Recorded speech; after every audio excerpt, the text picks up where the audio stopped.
हरे Krishna. Shrimad Bhagavad Gita chapter 4 transcendental knowledge.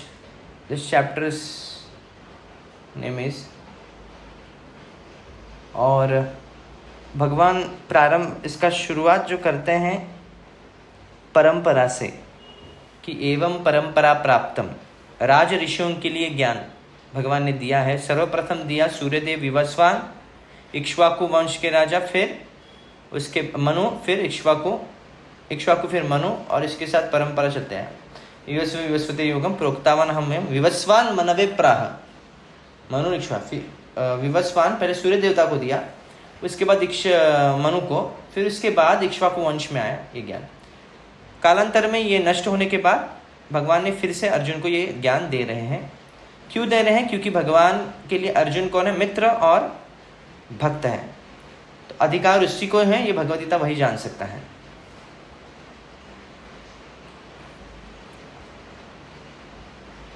फिर अर्जुन का प्रश्न ये होता है, अपरम भवतो जन्म परम जन्म विवस्वतः कथम एतद् विजानीयाम तो माधव प्रोक्तवानिति। है कृष्ण, आप तो मेरी और आपका जो वयस है वो समान ही है।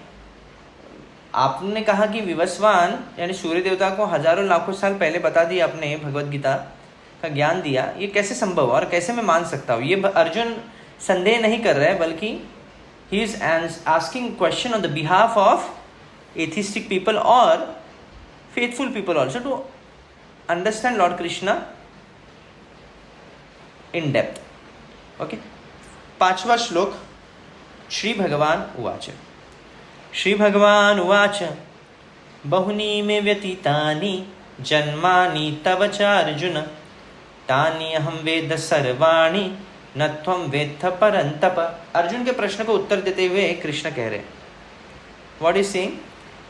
The personality of God had said, many births both you and I have passed. I can remember all of them, but you cannot, O subduer of the enemy. कई जन्म मैंने लिए हैं, सब स्मरण मुझे है, पर आपको नहीं है। So Lord's taking birth is different than how we take birth. Purport by Srila Prabhupada. In the Brahma Samhita we have information of many incarnations of the Lord, and it is stated there. अद्वैतम Achyutam अनादिम अनंत रूपम आद्यम पुराण पुरुषम नव यौवनम च वेदेषु दुर्लभम अदुर्लभम आत्म भक्तौ गोविंदम आदि पुरुषम तमभम भजामि.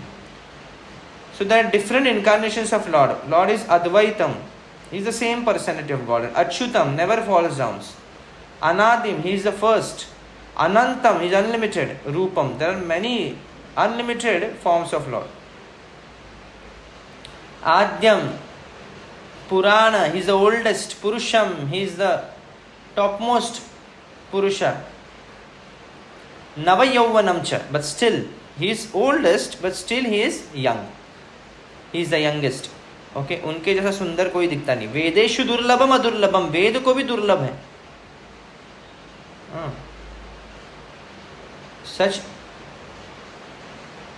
Such eternal, blissful, all-knowing forms of the Lord are usually not understood by even the best Vedic scholars.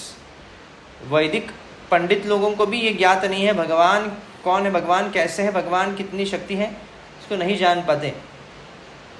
But they are always manifest to pure, unalloyed devotee. But अदुर्लभम, किसके लिए अदुर्लभ है? अदुर्लभ किसके लिए? जो एकदम शुद्ध भक्त है. Also stated in Brahma Samhita, Ramadi Murti Shukala Niyamena Tishtan Nanavataram Akarodha Bhuvaneshu Kintu Krishnah Swayam Sambhavat Paramaha Pumaniyo Govindamadi Purusham Tamaham Bhajami. तो राम, नरसिंह इत्यादि जैसे कई अवतार भगवान कृष्ण लेते हैं, भले ही इसमें समान है, कोई अंतर नहीं, कृष्ण से ही सभी अवतार निकलते हैं. So in the Vedas also it is said that the Lord, although one without a second, manifests himself in innumerable forms.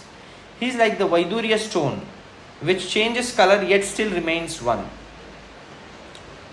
All those multiforms are understood by the pure unalloyed devotees, but not by simple study of Vedas. वैदिक शास्त्र आप कितने भी पढ़ने के बावजूद भी आप भगवान को नहीं जान सकते. ब्रह्मा जी को जिस तरह वेद पता है और किसी को नहीं पता है, फिर भी ब्रह्मा जी कहते हैं जानन्तु एव जानन्तु किम भुक्त्यान मे प्रभु, मैं नहीं जानता आपको. मनुष्य वपुषो वाच, ना मन से मैं आपको समझ सकता हूँ, ना वपु से, ना काया से, ना वाचा से, कितने भी वर्ष हो जाए पर मैं आपको नहीं समझ पाऊंगा। Devotees like Arjuna are constant companions of the Lord, and whenever the Lord incarnates, the associate devotees also incarnate in order to serve the Lord in different capacities. Arjuna is one of these devotees, and in this verse it is to be understood that some millions of years ago, when Lord Krishna spoke the Bhagavad Gita to the sun god Vivaswan, Arjuna in a different capacity was also present. भगवान अवतरित अकेले नहीं होते, उनके साथ उनके संगी भी जन्म अवतरित होते हैं। जैसे भगवान कृष्ण आए तो नारायण आए तो शक्ति भी उनकी, लक्ष्मी भी आती हैं। उसी प्रकार नारायण आए तो नर भी आता है, तो नर यानी अर्जुन। इसलिए भगवान जब भी अवतरित होते हैं, जब भी उन्होंने भगवदगीता भी कही होगी विवस्वान को, तभी उस समय भी अर्जुन थे, पर वो अलग रूप में थे या फिर अलग वर्ण में थे। तो ये अर्जुन को नहीं पता है, बल्कि भगवान कृष्ण को पता है। So difference between the Lord and Arjun is that Lord remembered the incident, whereas Arjun could not remember. That is the difference between the part and parcel of living entity and the Supreme Lord. Arjun is addressed herein as the mighty hero who could subdue the enemies. He is unable to recall what had happened in his various past births. Therefore, living entity, however great he may be in the material estimation, can never equal the Supreme Lord. तो कितना भी जीव अद्भुत होने दीजिए, कितना भी शक्तिशाली होने दीजिए, वो भगवान से कभी समानता नहीं कर सकता। भगवान सबके भूत वर्तमान भविष्य को जानते हैं, पर जीव जो है वो अपने भी भूत को ठीक तरह से स्मरण नहीं कर सकता, ना ही वह अपने वर्तमान में स्थिति को समझ पाता है, ना ही वह भविष्य का आकलन कर सकता है परफेक्टली। तो भगवान और जीव में ये भेद है। देखो कोई मायावादी लोग कहते हैं कि भगवान और हम सेम है, तो ये हो ही नहीं सकता, क्योंकि हम में ये त्रुटियां हैं, अपूर्ण इंद्रियां हमारी। So anyone who is constant companion of the Lord is certainly a liberated person, and he cannot be equal to the Lord. The Lord is described in the Brahma Samhita as infallible. भगवान कभी चूकते नहीं हैं, और जीव जो है वो कई बार गलतियां करता है। That's why Lord never forgets himself, even though he is in material contact. Therefore, the Lord and the living entity can never be equal in all respects, even if the living entity is as liberated as Arjuna. Although Arjuna is a devotee of the Lord, he sometimes forgets the nature of the Lord, but by the divine grace, a devotee can at once understand the infallible condition of the Lord, whereas a non-devotee or a demon cannot understand the transcendental nature. Consequently, these descriptions in the Gita cannot be understood by demoniac brains. तो कितना भी वैज्ञानिक लोग प्रयास करने दीजिए, अरे भक्त लोग भगवान को पूरी तरह नहीं समझ सकते। जो भगवान की भक्ति करते हैं वो शुद्ध भक्त क्यों ना हो, कितना भी बड़ा शुद्ध भक्त, फिर भी वो भगवान को पूरी तरह नहीं समझ सकता है। अनंत शेष भी भगवान को की लीलाओं को ठीक तरह से माप नहीं सकते, तो शुद्ध भक्त और दूसरा किसकी चर्चा क्या करे, और उसके ऊपर वैज्ञानिक का क्या बात करे। जो असुरी लोग हैं, जो भगवान को नहीं मानते हैं, वो लोग को कितना भी प्रयास के भगवान को नहीं जान सकते। That's why they always confirm that there is no lord, because lord is never giving them access to understand them. So Krishna remembered acts which were performed by him millions of years before, but Arjuna could not. Despite the fact that both Krishna and Arjuna are eternal in nature, we may also note herein that a living entity forgets everything due to his change of body, but the Lord remembers because he does not change his Sachidananda body.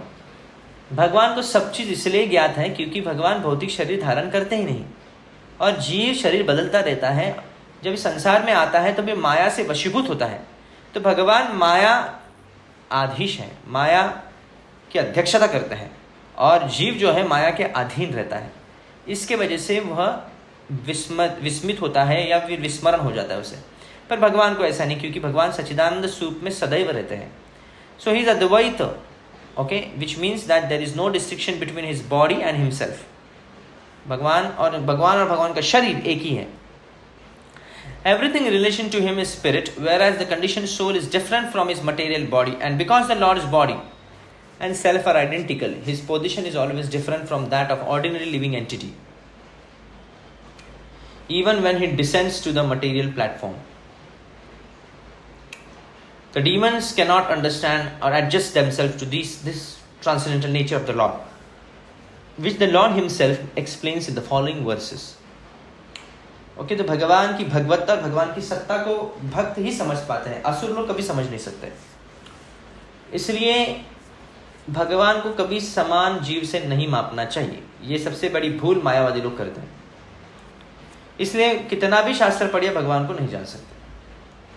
इसलिए भगवान कहते हैं यहाँ पे इस श्लोक में कि भगवान को बहुनी में व्यतीत, कई सारे जन्म कृष्ण ने लिए हैं अर्जुन के साथ, और कृष्ण को सभी जन्मों के बारे में ज्ञात है, पर अर्जुन को विस्मरण हो चुका है। तो ये जन्म की जब बात आती है तो ये नहीं समझना चाहिए कि साधारण मनुष्य से भगवान कृष्ण का जन्म होता है।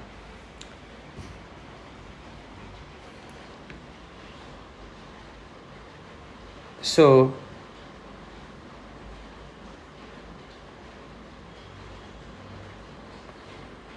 next verse.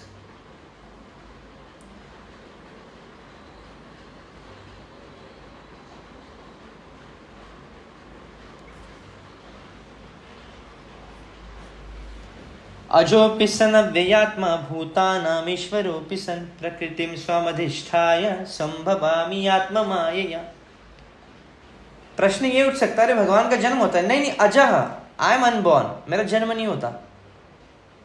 फिर भी Krishna is saying, although I am unborn and my transcendental body never deteriorates, मेरा शरीर कभी क्षीण होता नहीं, and although I am the lord of all living entities, I still appear in every millennium in my original transcendental form.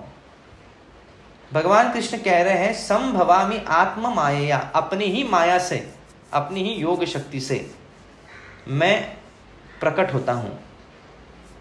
प्रकृति के अधिष्ठाता है, प्रकृति अधीन है जिनके, वही प्रकृति के अंदर प्रवेश कर लेते हैं। ये भगवान की विशेषता है। जैसे मान लीजिए कोई एक्सपर्ट है, वो कंप्यूटर बनाता है, तो कंप्यूटर बनाने के बाद तो कंप्यूटर के अंदर प्रवेश नहीं कर सकता। उसी प्रकार पर भगवान की विशेषता यह है, भगवान जो भी चीज बनाते हैं उसके अंदर भी उनको प्रवेश करना पड़ता है, और करते भी हैं। सो अव्यय आत्मा, क्षीण नहीं, कभी व्यय नहीं होते हैं उनका शरीर। भूतानाम ईश्वरोपि, सभी ईश्वर जीवों के ईश्वर है, प्रकृति के अधिष्ठाता। संभवामि आत्मा, अपने ही माया से प्रकट होते हैं, अवतरित होते हैं इस संसार में। Purport by Srila Prabhupada, the Lord has spoken about the peculiarity of his birth. विशेषता क्या है ना उनके जन्म की, यहाँ पे वो बता रहे हैं। एक extraordinary, unusual feature है भगवान का जन्म। Although he may appear like an ordinary person, he remembers everything of his many past births, whereas a common man cannot remember what he has done even a few hours before. If someone is asked what he did exactly at the same time, one day earlier, it would be very difficult for a common man to answer immediately. He would surely have to dredge his memory to recall what he was doing exactly at the same time one day before. And yet men often dare claim to be God or Krishna. One should not be misled by such meaningless claims. Then again the Lord explains this, his prakriti or his form. Prakriti means nature as well as swarupa or one's own form. The Lord says that he appears in his own body. He does not change his body as the common living entity changes from one body to another. The conditioned souls may have one kind of body in the present birth, but he has a different body in the next birth. In the material world, the living entity has no fixed body, but transmigrates from one body to another. But the Lord, however, does not do so. Whenever he appears, he does so in the same original body by his internal potency. भगवान जब भी आते हैं सच्चिदानंद स्वरूप में आते हैं, वो अपने कर्मों के अनुसार उनको अलग अलग जन्म नहीं मिलता जिस प्रकार जीव को मिलता है। तो प्रकृति के अधीन नहीं है भगवान। भगवान प्रकृति जो है उनके अधीन में है, और हम क्या है, जीव जो है प्रकृति के अधीन बन चुके हैं हम लोग। So in other words, Krishna appears in the material world in his original eternal form with two hands holding a flute. He appears exactly in his eternal uncontaminated by this material world. Golok निवसति अखिलात्म भूतो, भगवान गोलोक में निवास करने वाले कृष्ण जो है त्रिभंग ललितम, वही कृष्ण अवतरित होते इस भूलोक के वृंदावन में भी। Although he appears in the same transcendent body and is the Lord of the universe, it still appears that he takes his birth like an ordinary living entity. And although his body does not deteriorate like a material body, it still appears that Lord Krishna grows from childhood to boyhood and from boyhood to youth. But astonishingly enough, he never ages beyond youth. भगवान की उम्र बढ़ती है पर वो 16 साल के ऊपर नहीं होते, और उनका जन्म भी होता है, प्रतीत हो सकता है कि मनुष्य के भांति जन्म लेते हैं, पर ऐसा नहीं है. At the time of Battle of Kurukshetra, he had many grandchildren at home, or in other words, he is sufficiently aged by material calculation. Still, he looked just as like a young man, 20 or 25 years old. We never see a picture of Krishna in old age because he never grows old like us. Although he is the oldest person in the whole creation, past, present, and future, neither his body, his intelligence ever deteriorates or changes. Therefore, it is clear that in spite of his being in the material world, he is the same unborn, eternal form of bliss, knowledge, changes in his transcendental body and intelligence. तो भगवान का स्वरूप वही है, सत, चित और आनंद. सत्य यानी शाश्वत, चित यानी पूर्ण ज्ञान, आनंद यानी आनंदमय. हम भी आनंदित होते हैं पर हमारा आनंद की मात्रा कम है. भगवान सदैव आनंद रहते हैं, हम कभी कभी,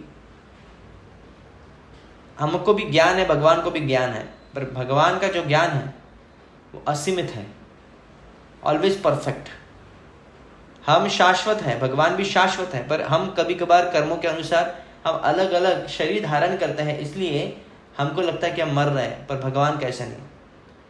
He never gets material body. Factually, his appearance and disappearance are like the sun rising, moving before us, and then disappearing from our light. सूर्योदय और सूर्यास्त के समान भगवान का जन्म और भगवान का अप्रकट होना है. When the sun is out of sight, we think that the sun has set, and when the sun is before our eyes, we think that the sun is on the horizon.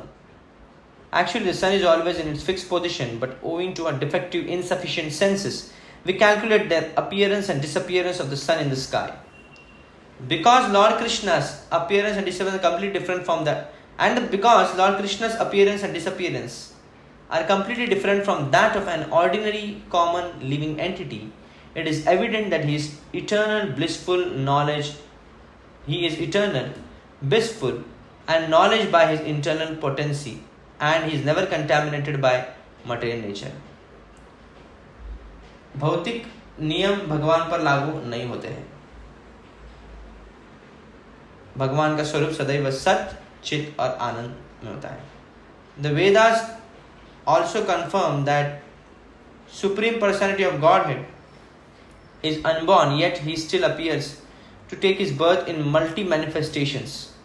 The Vedic supplementary literatures also confirm that even though Lord appears to be taking his birth, he is still without change of body. In the Bhagavatam, he appears before his mother as Narayana with 4 hand forms and decorations of 6 kinds of full opulence. His appearance in his original eternal form is his causeless mercy bestowed upon the living entities so that they can concentrate on the Supreme Lord as he is and not on mental concoction and imaginations which the impersonalist wrongly thinks the Lord's form to be. तो कई बार हम देखते हैं किसी भी रूप को भगवान का दर्जा दिया जाता है किसी भी व्यक्ति को, तो हमको ये समझना चाहिए नहीं, भगवान जब अवतरित होते हैं तो अपने शक्तियों के साथ अवतरित होते हैं. ऐसे नहीं कि वो साधारण बने रहेंगे कई सालों तक और फिर अचानक उनको थोड़ा चमत्कार दिखाएंगे, ऐसे नहीं. भगवान बालपन से ही चमत्कार दिखाने लगे हैं. भगवान जब जन्म लिए तभी चतुर्भुज रूप में लिए, शंख पुष्प गदा पद्म. तो ये क्यों भगवान ऐसे किए? क्योंकि दर्शाने के लिए, देखिए कोई साधारण मानव नहीं हूं मैं विष्णु ही हूं जो कंस का वध करने वाला हूं. तो ये भगवान जब भी अवतरित होते हैं अपने मूल स्वरूप में ही अवतरित होते हैं कई बार. तो वैसे के वैसे जो धाम में जो उनका स्वरूप है उसी स्वरूप में अवतरित होते हैं. और इससे पता चलता है कि जो लोग अलग अलग रूपों में अलग अलग स्वरूप के लोगों को भगवान समझते हैं या भगवान मानते हैं तो ये नकली हैं. That's why Lord comes with his own body and with his own feature. तो ये भगवान की अहेतु की कृपा है कि वही स्वरूप इसलिए लेते थे कि भक्त लोग भी उन पर मनन कर सके कि हाँ ये भगवान का स्वरूप है, भगवान ऐसे दिखते हैं, भगवान का ये रूप है, it's like that. So the word maya और आत्मा माया refers to Lord's causeless mercy according to the Vishwakosha dictionary. The Lord is conscious of all his previous appearance and disappearance, but common living entity forgets everything about his past body as soon as he gets another body. He is the Lord of all living entities because he performs wonderful superhuman activities which while he was on this earth. He is on this earth. Therefore, the Lord is always the same absolute truth and without differentiation between his form, self, or between his quality and body.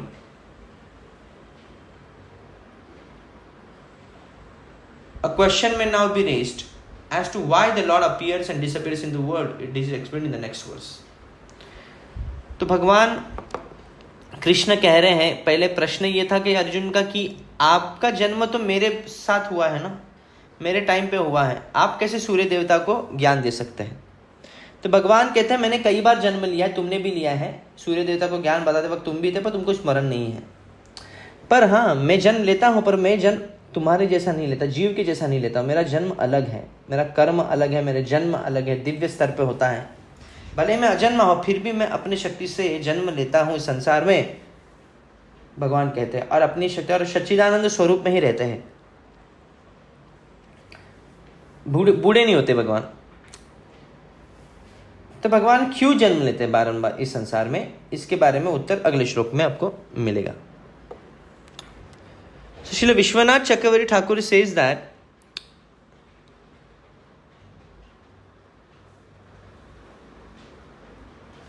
कि प्रकृति का अलग अलग अर्थ होता है actually ना, जैसे यहाँ पे भी दिया, प्रकृति मतलब भौतिक शक्ति भी है, निसर्ग भी कहते हैं, जैसे प्रकृति को शरीर भी कहते हैं। तो यहाँ पे प्रकृति का अर्थ है समसिद्धि प्रकृतो में स्वरूपम, स्वरूप दिया गया है।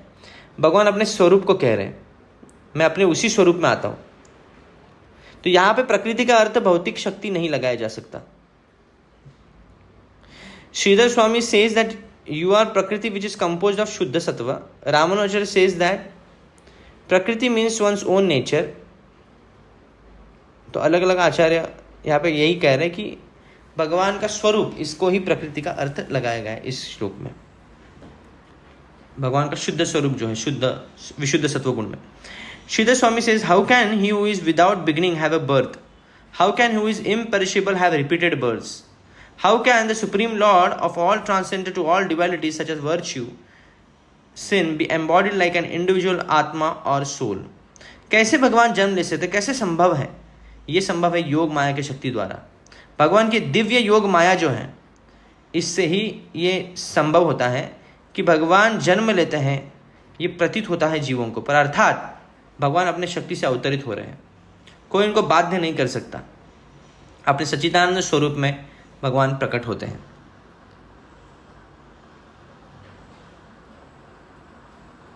One may also wonder how it is he being eternal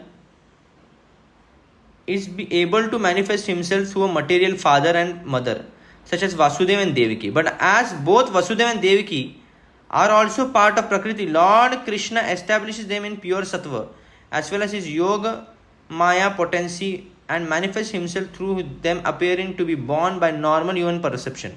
It should not be thought that Lord Krishna is dependent on anything. He is ever born or he ever dies, nor should it be assumed that he uses the material elements of Prakriti to create a form for himself. Isha means great, but Ishvara means greater than Isha. Her Maya is understood to referring to a Yoga Maya. Therefore, it is stated that since Lord Krishna is superior to those who are Isha, such as Brahma, Shiva and Shesha, only he is to be known as Ishvara or the greatest of the great and none other.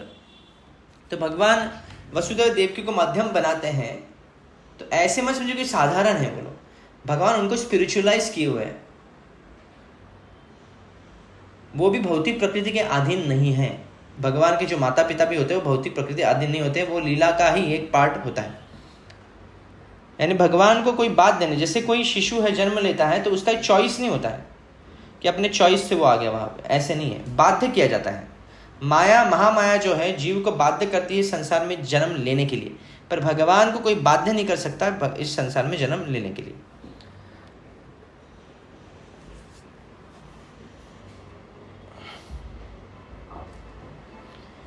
It should be clearly understood, Keshav Kashmir saying that it should be clearly understood that those that have faith and believe in the Supreme Lord and Vedic scripture should accept only the commentaries descending from parampara. इसलिए हमको आचार्यों के commentaries को ही आधार लेना चाहिए ये सब तत्वों को समझने के लिए, और मायावाद का भाष्य नहीं स्वीकारना है। So here 4.6 was भगवान कई बार जन्म लेते हैं, और भले भगवान अजन्म है फिर भी अपनी शक्ति से वह अवतरित होते हैं इस संसार में। पर क्यों होते हैं? Here the 4.7th verse, very popular verse, यदा यदा हि धर्मस्य ग्लानिर्भवति Bharat अभ्युत्थानमधर्मस्य तदात्मानं सृजाम्यहम्। So here is the verse, whenever and wherever there is a decline in religious practice or descendant of Bharata and a predominant rise of irreligion, at that time I descend myself. मैं क्यों अवतरित होता हूँ? अधर्म बढ़ता है और धर्म की ग्लानि होती है तब, इसलिए मैं अवतरित होता हूँ। कब भगवान अवतरित होते हैं इसका उत्तर दिए। So the word Srijami is significant here. Srijami cannot be used in the sense of creation, because according to previous verse there is no creation of the Lord's form or body. Since all of the forms are eternal existent, therefore Srijami means that the Lord manifests himself as he is. Srijami का अर्थ संदर्भ के अनुसार लिया गया है। Although the Lord appears on schedule, on a specific schedule, namely at the end of Dwapar Yuga or 28th millennium of 7th Manu in one day of Brahma, he has no obligation to adhere to such rules and regulations because he is completely free to act in many ways at his will.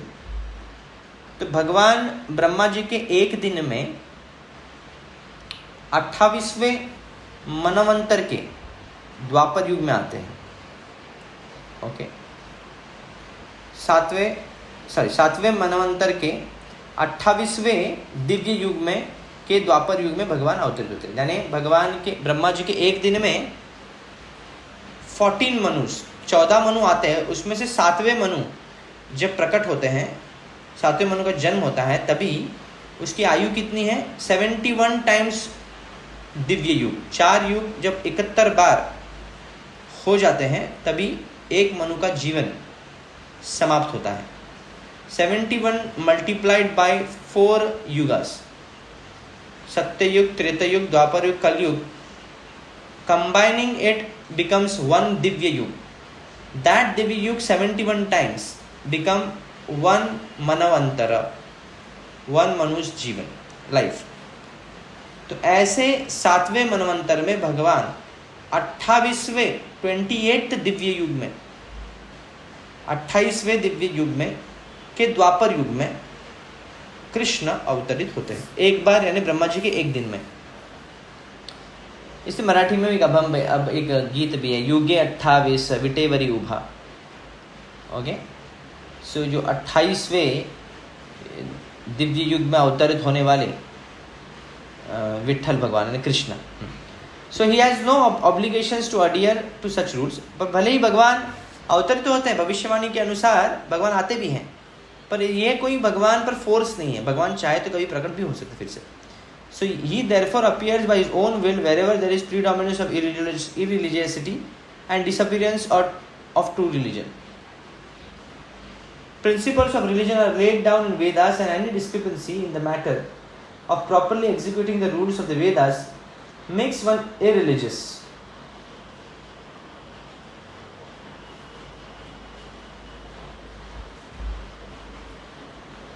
भले वेद पता है पर वेद के सिद्धांतों को ठीक तरह से अगर नहीं पालन करेंगे तो अधर्मिक बन जाएंगे हम।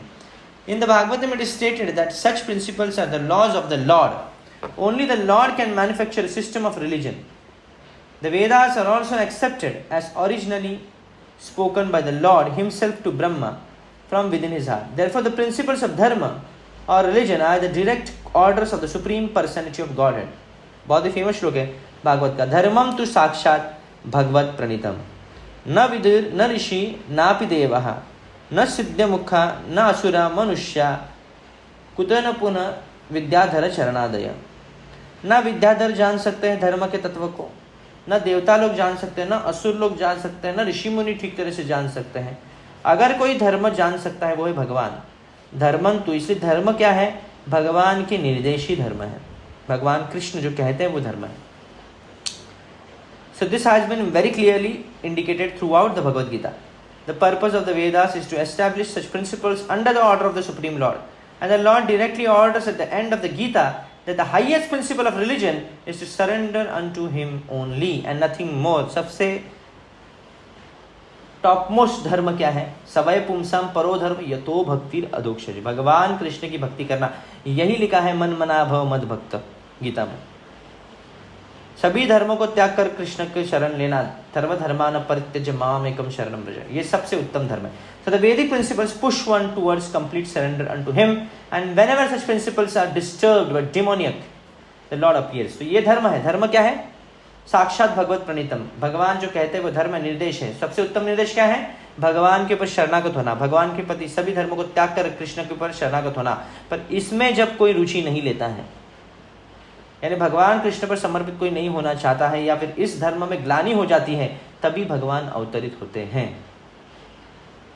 यानी असुरों का राज जब होता है तो असुर लोग तो नहीं मानेंगे ना, भगवान के शरणागत नहीं होते असुर लोग, तभी भगवान अवतरित होते हैं। So from the Bhagavatam we understand that the Lord Buddha is an incarnation of Krishna who appeared when materialism was rampant and materialists were using the pretext of the authority of the Vedas. Although there are certain restrictive rules and regulations regarding animal sacrifice for particular purpose in the Vedas, people of demonic tendency still took an animal sacrifice without reference to the Vedic principles. Lord Buddha appeared in order to stop this nonsense and to establish the Vedic principles of non-violence. Therefore, such each and every avatar or incarnation of the Lord has a particular mission, and they are all described in the revealed scriptures. No one should be accepted as an avatar unless is referred to by scriptures. वैदिक शास्त्र में गौतम बुद्ध आने से पहले ही गौतम बुद्ध आने की भविष्यवाणी की गई थी।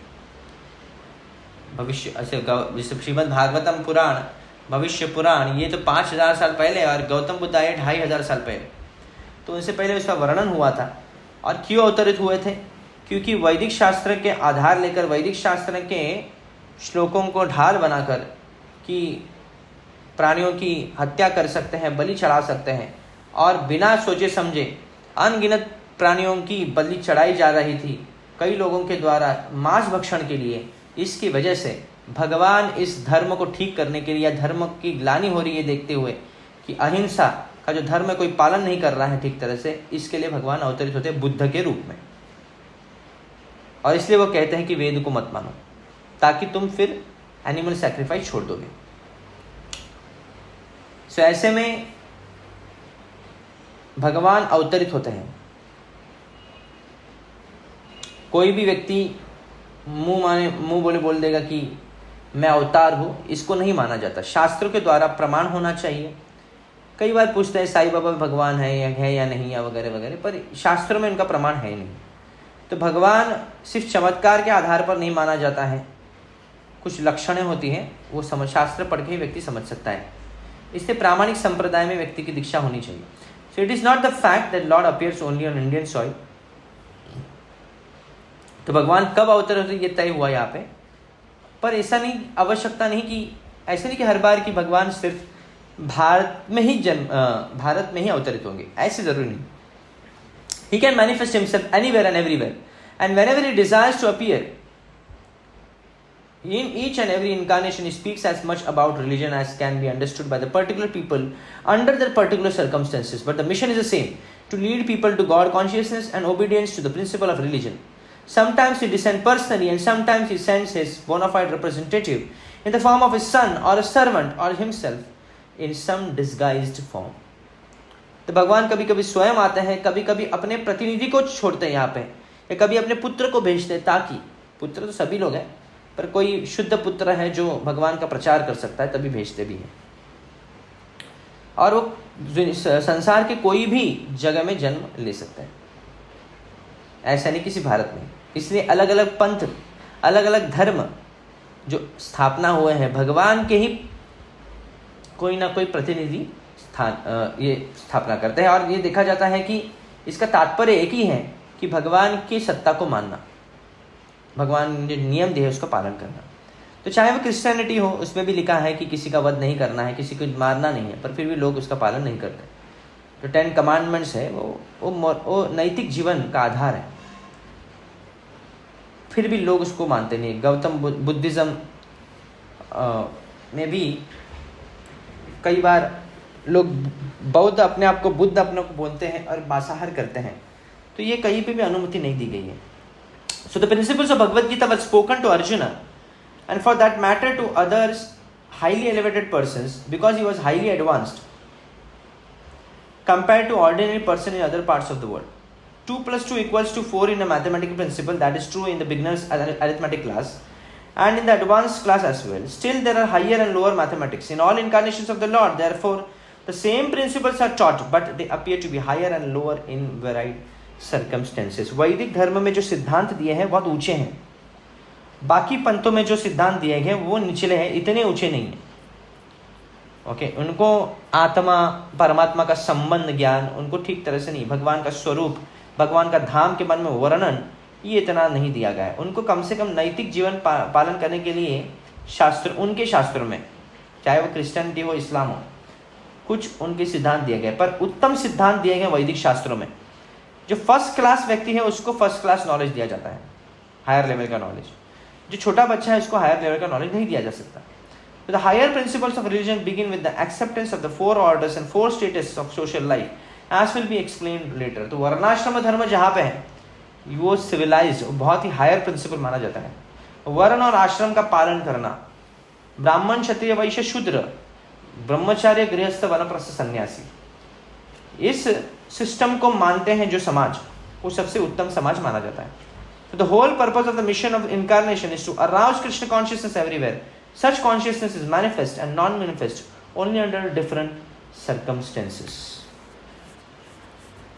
तो कृष्ण कॉन्शियसनेस में सबको लाना, यही सभी धर्म तत्वों का, धर्म पंथों का भी लक्ष्य है। तो कहीं पे प्रकट होता है, कहीं पे अप्रकट रहता है, सिचुएशंस के अनुसार। कहीं पे डायरेक्ट दिया जाता है, कहीं पे इनडायरेक्टली दिया जाता है। So the acharyas also comment on this. Keshav Kashmiri says that your dharma applies to deterioration of bhakti yoga. तो धर्म यानी कोई भी ऐसे धर्म को नहीं मानते कि अरे हिंदू मुस्लिम क्रिश्चियन इस धर्म, ये धर्म की बात नहीं, बल्कि भक्ति योग की धर्म की बात चल रही है, जिसमें भगवान से व्यक्ति का संबंध बनता है। एंड जब भक्ति योग में, जब भक्ति योग की प्रणाली में जब कभी घटता है, जब भक्ति योग घटने लगता है और अविद्या बढ़ने लगती है और भगवान की प्रेमा भक्ति के विरोध में कई लोग आचरण करते हैं, तभी भगवान कृष्ण अवतरित होते हैं। ओके, इसलिए जो भूमि देवी है,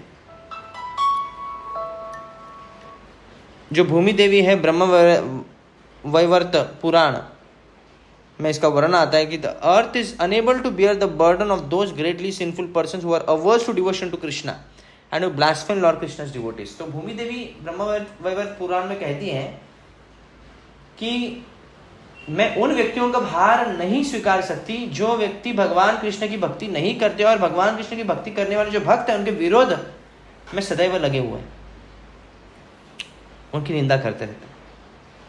तो ये तो भगवान कृष्ण का अवतरित होने कब होते हैं? जब धर्म की ग्लानि होती है। धर्म यानी भक्ति योग, भक्ति योग की ग्लानि होती है। सर्वधर्मान परित्यज्य, भगवान कृष्ण को कोई समर्पित नहीं होना चाहता, तभी जब ग्लानि होती है ऐसे धर्म की, तभी भगवान कृष्ण उस धर्म को पुनः जागृत करने के लिए, पुनः स्थापित करने के लिए आते हैं, अवतरित होते हैं अपने अलग अलग रूप में, कभी कभी स्वयं, कभी कभी अपने प्रतिनिधि के रूप में अवतरित होते हैं।